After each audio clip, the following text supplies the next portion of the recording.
It was supposed to be an ordinary school day.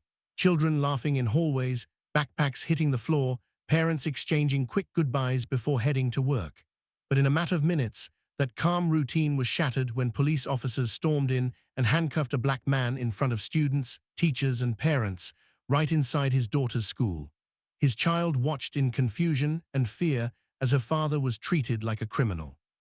What the officers didn't know or refused to believe was that the man they had just humiliated was not a suspect, not a threat, but a highly trained FBI agent sworn to protect the very system now turning against him.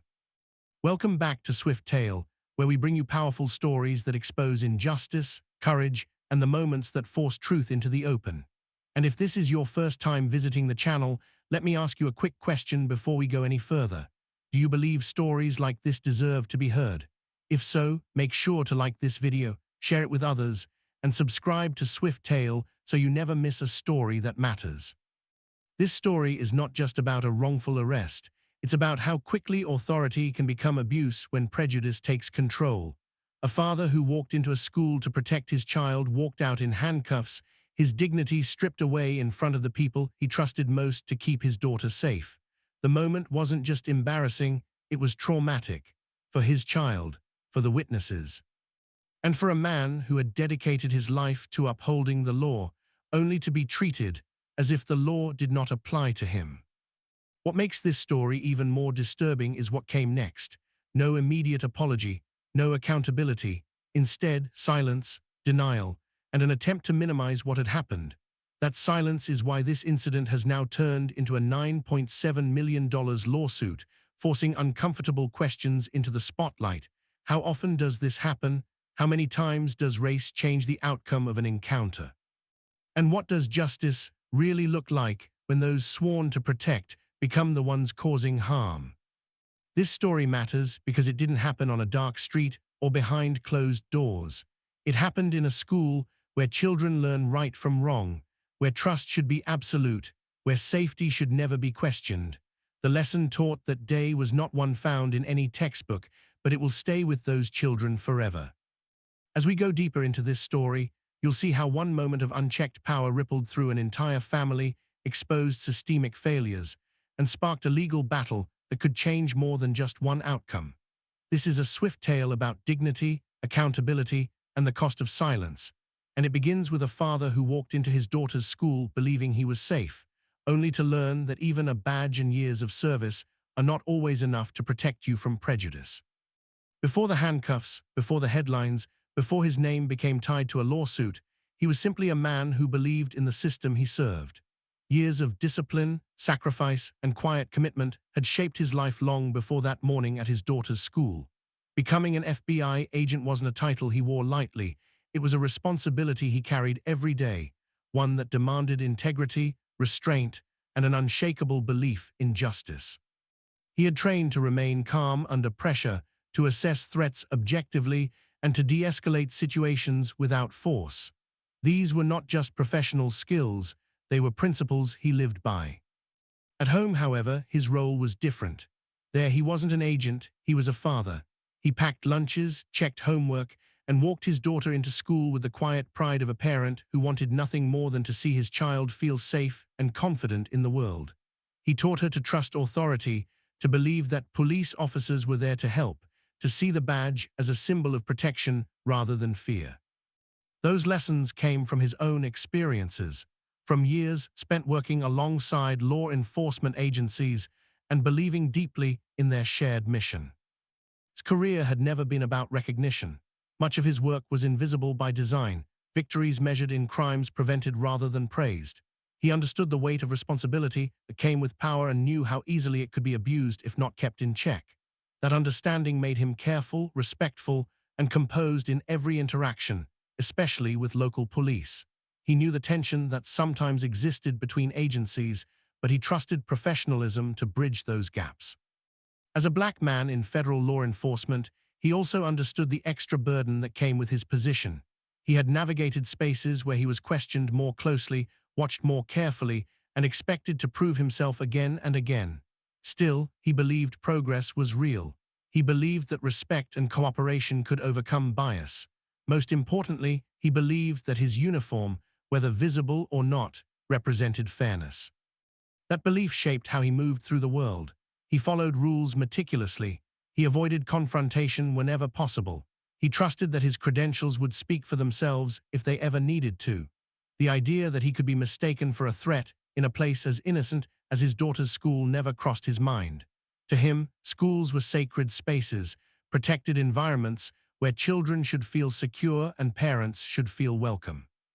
In many ways, his life before the incident was defined by trust. Trust in the law, trust in institutions, trust that doing the right thing mattered. That trust had guided his career, his parenting, and his sense of identity. What he didn't know was that all of it, his service, his restraint, his belief in fairness, would soon be tested in a way no training manual had prepared him for, and the lesson that followed would force him to confront a painful truth. Sometimes, even those who serve the law are not protected by it. The day began the way so many others had, wrapped in routine and familiarity. Morning light filtered through the school's front entrance as parents walked their children inside, offering quick hugs and reminders before the day officially started. The FBI agent parked his car, straightened his jacket, and took his daughter's hand, listening as she talked excitedly about her classes. There was nothing unusual in the air, no sense of danger, no warning that this ordinary moment was about to unravel into something unforgettable. Inside the school, the atmosphere was calm but busy. Teachers greeted students by name, administrators moved briskly through hallways, and the low hum of conversation echoed off the walls. Like many schools, there was a visible police presence that morning, reportedly there for a routine matter. To most parents, the sight of officers was reassuring. To the agent, it barely registered. Law enforcement in schools wasn't unusual, and he had no reason to think their presence had anything to do with him. As he walked with his daughter toward her classroom, he noticed a subtle shift in attention. An officer's gaze lingered a little too long. Another adjusted his stance, eyes tracking the agent rather than the general flow of parents and students. At first, he dismissed it.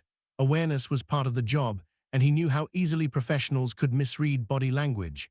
Still, something about the scrutiny felt out of place, too focused, too deliberate for a space meant to protect children. The first question came casually, almost politely, a request to pause, to answer a few things. The agent complied without hesitation, keeping his voice calm, his posture relaxed. He reassured his daughter with a smile, telling her to head toward her classroom while he finished speaking. She hesitated, sensing the shift in tone, but obeyed, glancing back more than once as she walked away. The questions continued, growing more pointed. Where are you going? Why are you here? Who are you visiting? The agent answered clearly, explaining he was dropping off his daughter, just like dozens of other parents around them. He noticed the officers weren't asking the same questions of anyone else. Parents passed freely while he remained stationary, attention narrowing around him like a tightening circle. What unsettled him most was how quickly professionalism began to erode. The officer's tone hardened, their patience thinned. When he calmly asked why he was being questioned, he received no direct answer, only more suspicion. He identified himself verbally, stating his profession, expecting that simple fact to de-escalate the situation.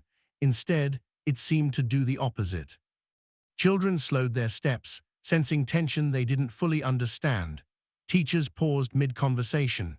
The school, once filled with easy noise, grew quiet in pockets as wordless attention gathered. The agent felt the weight of that attention pressing in, not fear for himself, but concern for what his daughter might be seeing, hearing, absorbing from this moment. What should have remained a brief, routine interaction was now something else entirely. A normal school day had taken a sharp turn, and the agent could feel it. The balance of control had shifted, and not in his favor. He stood there calmly, answering questions, believing that clarity would prevail.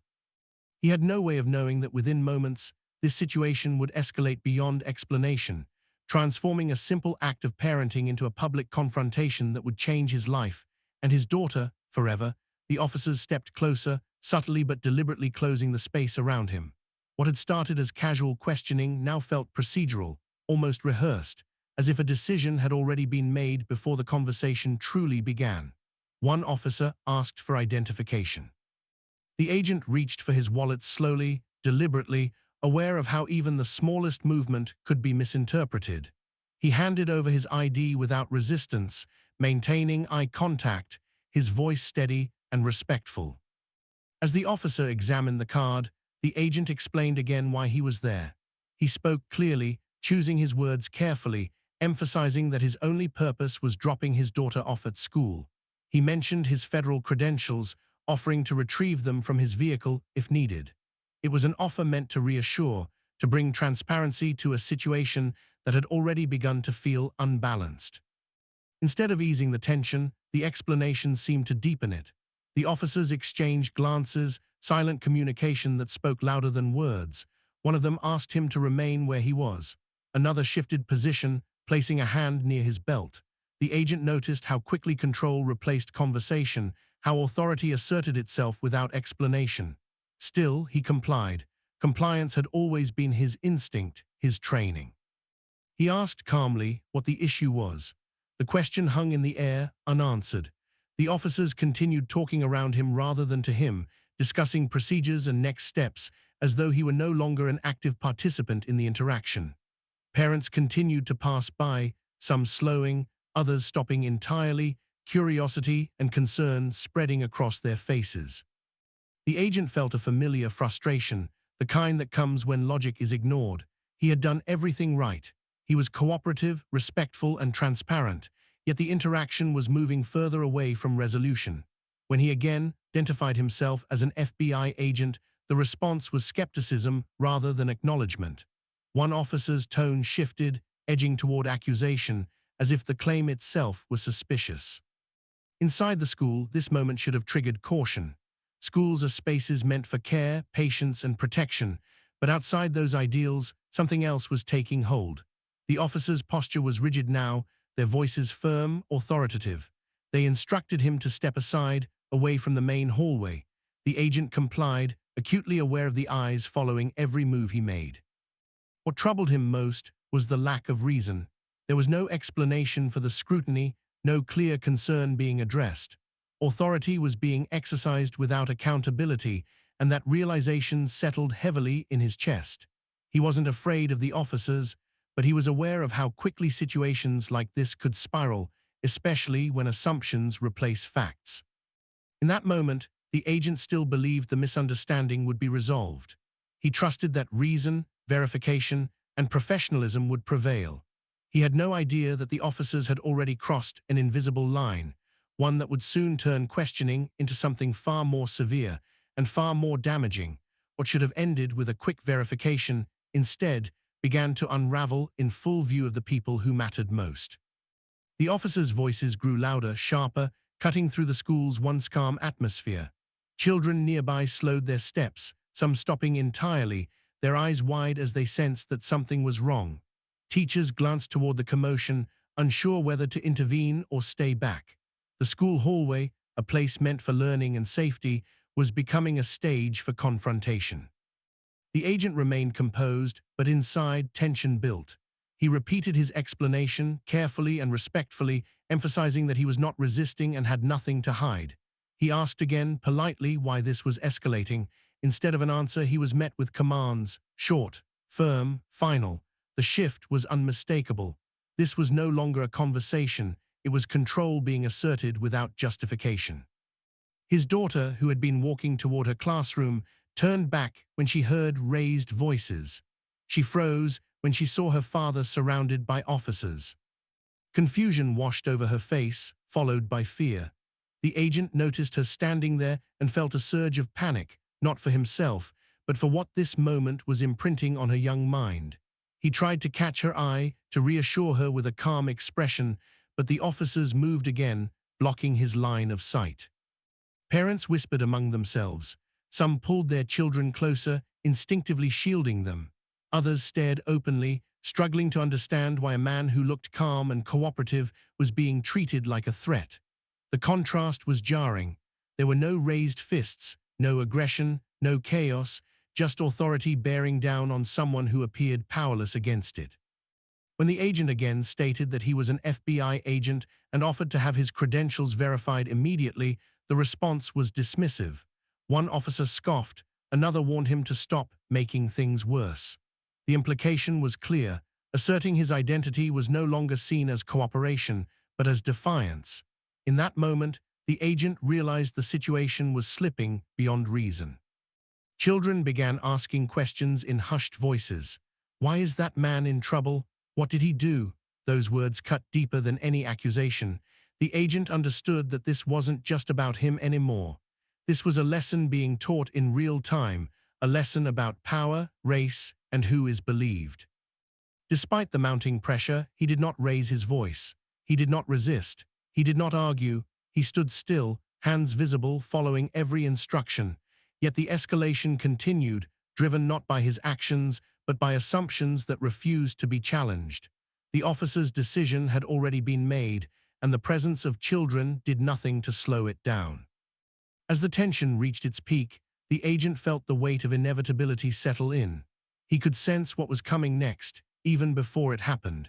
In a place meant to protect innocence, the line between authority and abuse was about to be crossed, publicly, unmistakably, and in a way that would leave scars long after the school bell rang. The sound of metal clicking shut echoed louder than it should have. In a hallway filled with children's artwork and classroom doors, the unmistakable snap of handcuffs cut through the air, freezing everyone in place. The officers moved with practiced efficiency, taking hold of the agent's wrists and pulling his hands behind his back. He did not resist. He did not protest. He stood still as cold steel closed around him, marking the moment when suspicion became humiliation. Gasps rippled through the hallway. A teacher covered her mouth. A parent whispered an expletive under their breath. Children stared openly now, no longer shielded from what was unfolding in front of them.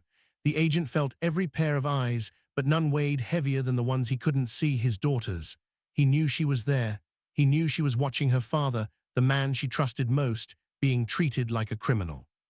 One officer announced loudly that the agent was being detained, his words heavy with authority but empty of explanation. There was no reading of rights, no clarification of wrongdoing, just a declaration, spoken as if it were beyond question. The agent asked calmly what he was being detained for. The question went unanswered. The handcuffs bit into his wrists as he was turned slightly, positioned away from the crowd. It was a small gesture, but it felt deliberate, meant to isolate him, to control the narrative unfolding around them. His training urged him to stay calm, to keep his breathing steady, to avoid any movement that could be misinterpreted. But his heart pounded, not with fear, but with disbelief. Some children began to cry. Others clutched their backpacks tighter, eyes darting between the officers and the man in cuffs. This was not a scene they were prepared to witness, nor one they would easily forget. In that instant, the agent realized that the damage being done extended far beyond his own dignity. This moment was reshaping how these children would see authority, safety, and justice. The officers escorted him down the hallway, past classrooms and bulletin boards, past the normal rhythms of school life that now felt surreal. His daughter stood frozen near her classroom door, tears streaming down her face. He tried to speak to her, to tell her everything was okay, but an officer cut him off, instructing him to remain silent. The helplessness of that moment cut deeper than the cuffs ever could. Parents began demanding explanations. Teachers questioned whether this was necessary.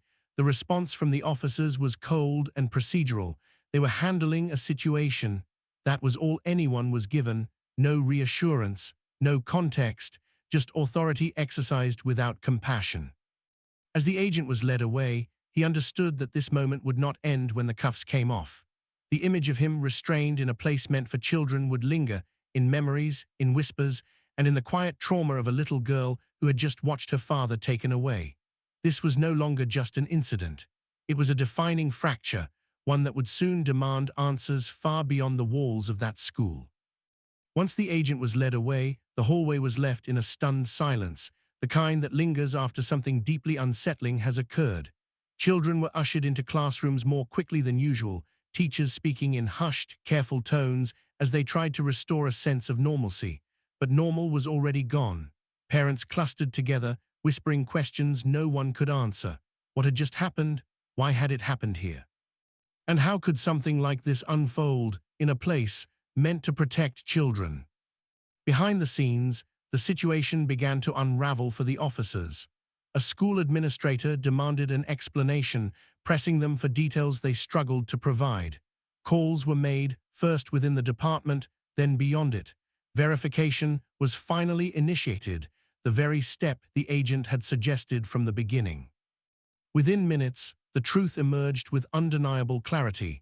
The man in handcuffs was exactly who he said he was, an active FBI agent with valid credentials and no wrongdoing of any kind. The realization hit hard. The energy shifted, voices lowered, movements became less confident, less assertive. The certainty that had driven the officer's actions moments earlier gave way to something else, unease. Yet even as the mistake became clear, there was no immediate urgency to correct it publicly. The handcuffs were removed quietly, away from the hallway where the damage had already been done. The agent was released with minimal explanation.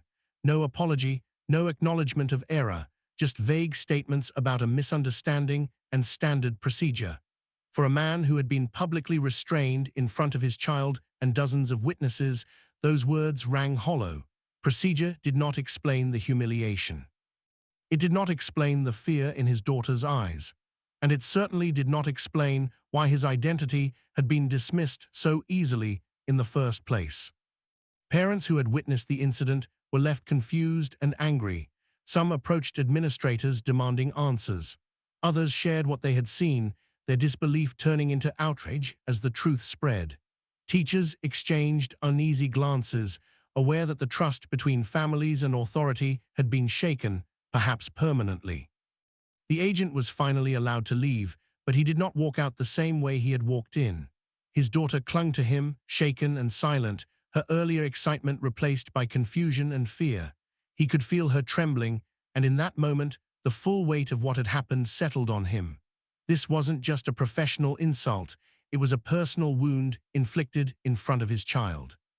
As police vehicles pulled away from the school, there was no sense of resolution, no closure, only questions left hanging in the air. The incident had ended, but its impact was only beginning. What happened that morning could not be undone, and the consequences would soon extend far beyond the school's walls, into courtrooms, headlines, and a national conversation about accountability and justice. The drive home was quiet in a way that felt unnatural. No morning chatter. No questions about homework or after-school plans. The agent kept one hand on the steering wheel and the other gently resting near his daughter, searching for the right words, but finding none that could undo what she had just seen. Her eyes stayed fixed on the window, reflecting a confusion far too heavy for someone her age to carry. When they finally reached home, the weight of the moment began to settle in. The agent's composure, held together all morning by training and instinct, started to crack. In the privacy of his own space, the humiliation resurfaced, not as anger but as sorrow. He replayed the scene over and over in his mind, each time seeing it through his daughter's eyes. A school, police officers, handcuffs. The image haunted him. His daughter eventually asked the question he had been dreading. "Did you do something wrong?" The words landed like a blow. He knelt in front of her, looked her in the eyes, and told her the truth, that he had done nothing wrong, that sometimes adults make serious mistakes, and that what happened was not her fault. She nodded, but the reassurance didn't erase the fear. The foundation of trust she had in authority had already been shaken. Sleep did not come easily that night. His daughter woke from nightmares, crying, afraid that police would come back, afraid that her father would be taken away again. The agent sat by her bed, holding her hand, feeling a deep sense of guilt he knew he did not deserve, but carried anyway. No amount of training had prepared him for protecting his child from emotional trauma inflicted by the very institutions he served. The impact extended beyond their home. Family members called, voices filled with concern and disbelief. Friends struggled to understand how something like this could happen to someone so committed to the law. Each conversation forced the agent to relive the experience, to explain and justify an injustice that never should have occurred. For the agent, the incident created an internal conflict that cut deep. He had dedicated his life to enforcing the law, to believing in fairness and accountability. Now, he was faced with the reality that those principles were not applied equally. The badge he respected had been used to strip him of dignity, and the hardest part was knowing his daughter had witnessed it. The emotional toll was not immediate. It grew quietly, day by day. Anxiety replaced confidence. Caution replaced trust. His daughter became more reserved, more alert to the presence of police officers, her innocence subtly altered. Conversations about safety took on new meaning, no longer abstract, but painfully personal. What happened at that school did not end when the handcuffs came off. It followed them home, into their conversations, into their sleep, and into their understanding of the world. The incident had created a wound that could not be measured in reports or procedures, only in the silent moments between a father and a daughter trying to make sense of a reality that had failed them both. In the days that followed, the silence was almost as loud as the handcuffs had been. No public statement. No acknowledgement of wrongdoing. The police department retreated behind carefully chosen words, referring to the incident as an ongoing review and little more. For the agent and his family, that silence felt deliberate, an attempt to let time dull the edges of what had happened, to make the story fade before questions could take root.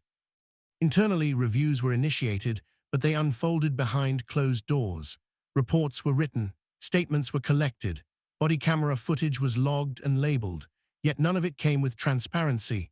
The agent was not contacted to offer a formal apology or explanation.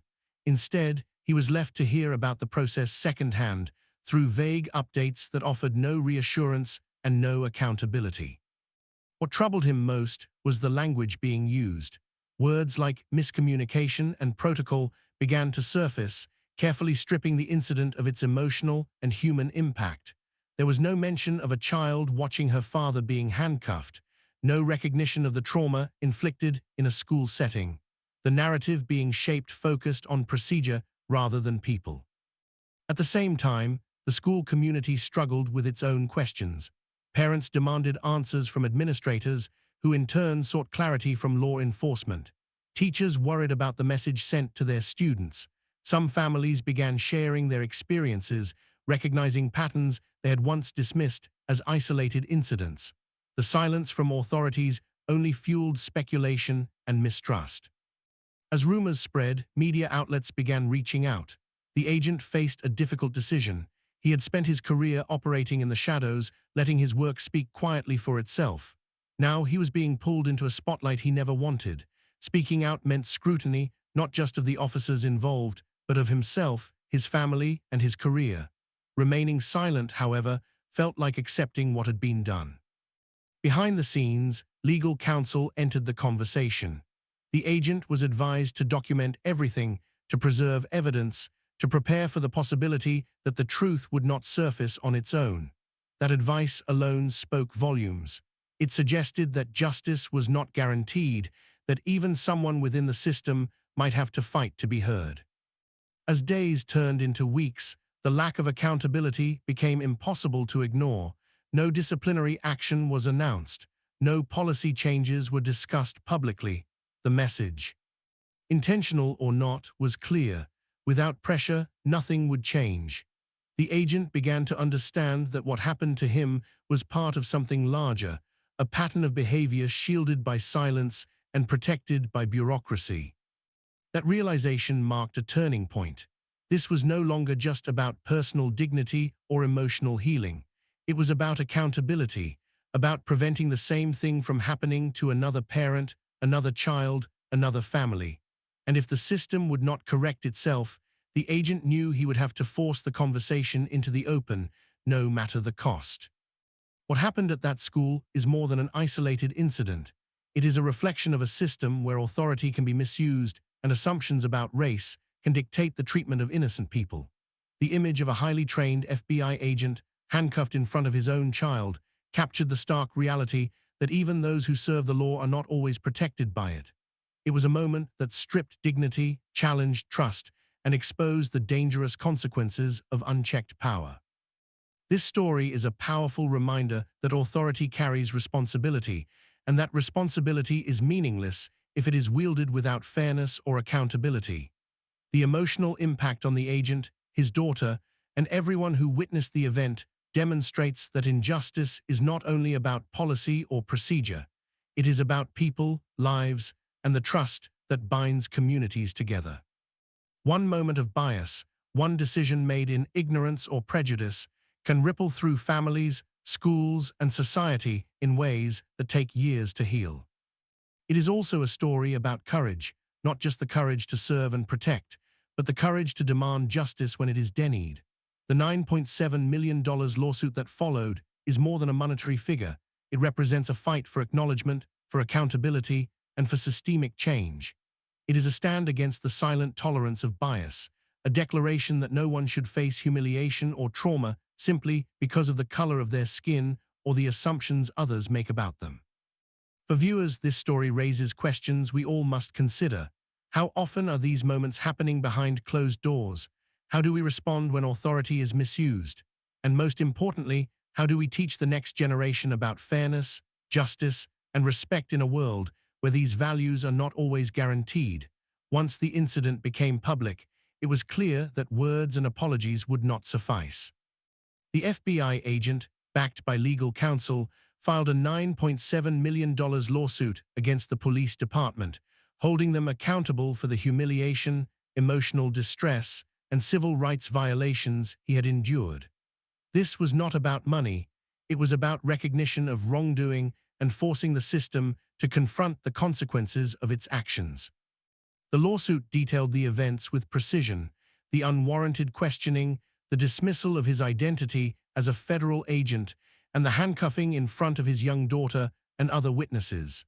Each moment was laid out to demonstrate a clear pattern of misconduct, negligence, and racial bias. Legal experts emphasized that cases like this are rare, not because incidents of this nature don't happen, but because few people within the system have the resources or platform to challenge authority in such a public, legal manner. Emotional distress played a major role in the case. The agent and his family experienced ongoing trauma. His daughter witnessed her father's public humiliation, and the psychological effects of seeing her parent treated unjustly were undeniable. The lawsuit highlighted that the officers' actions were not simply procedural missteps. They were violations that left lasting scars on innocent victims. Civil rights violations formed the backbone of the case. The argument was that the officers, by acting on bias and ignoring evidence of the agent's identity and credentials, had stripped him of his rights and dignity. In legal terms, this was not only a personal affront, but an institutional failure, emphasizing the need for accountability beyond the individual officers involved. The $9.7 million figure itself reflects the severity of the harm done. It accounts for potential punitive damages, the lasting emotional and psychological impact, and the broader message that such misconduct carries consequences. It sends a clear signal: public officials cannot act with impunity, and abuses of power, especially when influenced by racial bias, will be challenged. By filing the lawsuit, the agent reclaimed some measure of control and voice. Where his authority had been dismissed in a school hallway, it was now recognized in a courtroom. The case also sparked public debate about policing practices, racial profiling, and the protections afforded to those who serve the law themselves. In standing up, he forced a reckoning, not just for his own experience, but for anyone who might otherwise face similar injustice in silence. The lawsuit became more than a legal action. It became a symbol. It represented accountability, the courage to confront systemic bias, and the assertion that no one, even those sworn to enforce the law, should ever be humiliated or ignored simply because of race. And as the story unfolded in courtrooms and headlines, it would challenge institutions to reflect, reform, and recognize that justice cannot be selective. It must be universal. As the legal process unfolded, the release of body camera footage became a pivotal moment in the story. What was captured on video offered undeniable proof of what had transpired, contradicting the initial statements from the officers involved. The footage showed the agent standing calmly, hands visible, answering questions respectfully, and asserting his identity as an FBI agent, while officers continued to treat him as if he were a threat. Every command, every gesture, every tense pause became evidence of the officer's misjudgment and bias. Analysts and legal experts pored over the footage, noting key details: the timing of orders, the positioning of the officers, the lack of escalation from the agent, and the public setting of the confrontation. In every frame, the contrast was clear between the agent's professionalism and the disproportionate response of the officers. Observers were struck by how quickly assumptions appeared to override reason, and how the actions captured on camera left little room for the defense to claim procedural correctness. Public reaction to the footage was immediate and intense. Social media erupted with outrage, shares, and discussions about racial profiling and misuse of power. Citizens, commentators, and advocacy groups highlighted that if an FBI agent, someone trained to understand law enforcement procedures, could be treated this way, then ordinary citizens faced an even greater risk of injustice. The footage humanized the incident, showing not just a case study in misconduct, but the very real trauma inflicted on a father and his child. Beyond public perception, the evidence strengthened the agent's lawsuit. Attorneys used timestamps, officer movements, and dialogue from the footage to establish a clear narrative of negligence and civil rights violations. The visual record eliminated ambiguity and forced the department to confront the incident on its own terms. The tape became more than documentation, it became accountability in motion. Even internal reviews could no longer ignore the weight of what had occurred. The body camera evidence demonstrated that policies were either ignored or poorly enforced, raising questions about officer training, oversight, and departmental culture. Experts noted that while handcuffing a compliant parent in a school is a rare and extreme action, the implications extended to broader policing standards and how authority is exercised in public spaces. For the agent and his family, the footage was a bittersweet validation. It confirmed that their experience had been real, unjust, and avoidable. Yet seeing the event replayed also reignited the emotional toll, especially for his daughter, who relived the fear and confusion as the video circulated. The evidence, however, became a cornerstone of justice, proving that even when the system fails in real time, the truth can eventually assert itself. The body camera footage was a reminder that accountability often depends on transparency, and that when transparency is enforced, it can challenge prejudice, correct injustice, and give a voice to those who were wrongly silenced. Once the footage and details of the incident went public, the story quickly captured national attention. News outlets covered the event extensively, highlighting the shocking reality that a black FBI agent, someone deeply familiar with law enforcement procedures, could be humiliated and handcuffed in front of his own child. Social media amplified the outrage, with thousands sharing the story, expressing disbelief and questioning how such a blatant misuse of authority could occur in a public school. Advocacy groups and civil rights organizations weighed in, framing the incident within a larger pattern of racial profiling and systemic bias. They argued that this case was not an isolated event, but a reflection of broader issues in policing, where assumptions about race can dictate how authority is applied. Experts noted that while FBI agents typically command respect and recognition, this incident showed that even the most credentialed individuals are not immune to prejudice.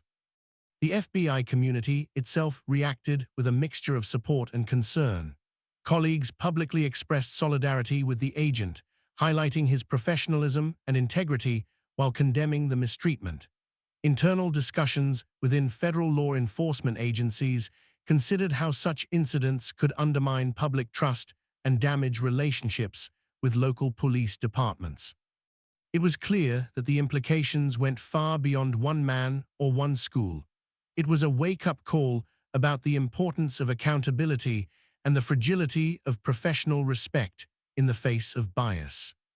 Political figures also weighed in, framing the story as an urgent example of why systemic reform is needed. Calls for better training, clearer protocols, and stronger oversight grew louder.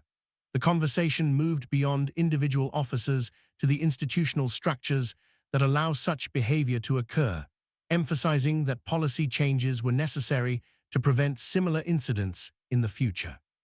For the public, the case became a flashpoint for discussions about authority, race, and justice. Citizens debated the responsibilities of officers, the rights of parents, and the protections afforded to children in school environments. The incident sparked a nationwide dialogue about what accountability looks like when law enforcement fails and how communities can ensure that such failures do not go unchallenged. Ultimately, the national reaction demonstrated that one act of injustice can resonate far beyond the immediate victims. It highlighted the need for vigilance, transparency, and reform, while giving voice to those who are often overlooked in these situations. The story served as a reminder that when authority is exercised without fairness, it affects not just individuals, but the broader trust between communities and those sworn to protect them. While the public focused on the legal battle and the officers' accountability, the incident left its deepest mark on the youngest witness, the agent's daughter. She had walked into school expecting a normal day, only to see her father, her protector, handcuffed and treated like a criminal in front of peers, teachers, and strangers. The memory of that moment lingered in her mind, shaping how she viewed authority, safety, and trust. In the weeks following the event, she became quieter and more cautious. Conversations that had once been casual about police, rules, or school safety took on a serious weight. Questions she asked revealed confusion and fear. Why did this happen? Did he do something wrong? Would it happen again? Her father answered with honesty and care, but even with reassurances, a shadow had been cast over her sense of security. The long-term impact on her perception of law enforcement was profound. She had been taught to trust authority, to believe in fairness and justice. That lesson now came with a painful exception. Sometimes, authority could be misused and fairness could fail. This understanding forced her to grow up faster than any child should, navigating a world where innocence could be interrupted by prejudice. At the same time, the incident strengthened the bond between father and daughter. His dedication to protecting her extended beyond the physical. He now had to help her process the emotional aftermath. Bedtime conversations, school discussions, and everyday routines became opportunities to restore a sense of safety, to rebuild trust, and to show resilience in the face of injustice. The broader lesson, however, reached beyond their family. The daughter's experience became a humanizing element in the national conversation, reminding adults that children absorb more than we realize. They witness authority in action, and when that authority is misapplied, it leaves lasting impressions. Her story illustrates that the impact of bias and misuse of power is not limited to the immediate victim. It touches everyone who witnesses it, especially the young and impressionable. For the daughter, life moved forward with new awareness. She learned lessons about justice, accountability, and the complexities of the adult world sooner than her peers. Yet through it all, she carried with her the resilience modeled by her father, a quiet strength, and the understanding that even when wrong is done, one can seek truth, demand fairness, and stand up for what is right. The story of the FBI agent handcuffed at his daughter's school is more than an incident. It is a stark reminder of the fragility of trust and the consequences of bias. It demonstrates how quickly authority can be misapplied and how deeply that misuse can affect not just the immediate victim, but their family, community, and even society at large. What happened in that school hallway was an unmistakable violation of dignity, a failure of judgment, and a lesson in why accountability must be more than a word. It must be action. The emotional impact lingers. The agent's daughter, the teachers, the parents, and even the witnesses in that hallway all carry memories of a moment that should never have happened. It is a reminder that injustice is rarely abstract. It is personal, tangible, and often traumatic. And yet through this story, we also see courage, the courage to remain composed in the face of humiliation, to seek justice rather than retaliation, and to turn a painful experience into a catalyst for accountability. The $9.7 million lawsuit represents more than monetary compensation. It is a declaration that prejudice, abuse of power, and negligence will not go unchallenged. It is a call to reform, a push for transparency, and a statement that dignity matters, no matter who you are or what authority you hold. As viewers, we are left with questions that extend beyond this single event. How do we ensure authority is exercised fairly? How do we teach children about justice when those sworn to protect fail? And how do communities hold institutions accountable while protecting those who are most vulnerable? At Swifttail, we tell stories like this not just to inform, but to challenge, to inspire, and to provoke reflection. If this story moved you, take a moment to like this video, share it with others, and subscribe so you never miss a story that exposes truth and injustice. Comment below and let us know, how should society ensure accountability when power is misused? Ultimately, this story reminds us that justice is not guaranteed. It must be sought, demanded, and protected. Authority carries responsibility, and every failure of that responsibility leaves ripples that affect not only the immediate victims, but the generations who witness it. Let this tale be a lesson, a warning, and a call to action. Dignity and fairness are worth fighting for, and silence in the face of injustice is never the answer.